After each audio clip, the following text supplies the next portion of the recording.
সমুদ্রের ধারে দাঁড়িয়েছেন কখনো?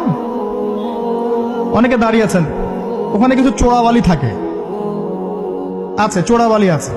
এই চোরাবালিতে কেউ যদি ডুবে যায়, দেখা যায় যে আস্তে আস্তে তার হাঁটু, তারপরে তার কোমর, তারপর বুক আস্তে আস্তে ডুবতে থাকে। আমাদের অবস্থাটা এখন এমন হয়েছে যে প্রথমে আমাদের উম্মাহ, এই দেহটা একটা চোরাবালিতে পড়েছিল, পরে তার প্রথমত টাকনু পর্যন্ত ডুবেছে। সে হাত পা ছোড়াছড়ি করছে, আমাকে বাঁচাও, আমাকে উঠাও। চারপাশে উম্মার অনুসারী মানুষরা ছিলেন, তারা বলছে নড়াচড়া করবেন না, নড়াচড়া করবেন না, নড়াচড়া করলে আরো ডুবে যাবেন, ওইভাবে থাকেন। উম্মাহ বেচারা এভাবেই ছিল। তারপর আস্তে আস্তে আস্তে আস্তে তার হাঁটু পর্যন্ত ডুবে গেল।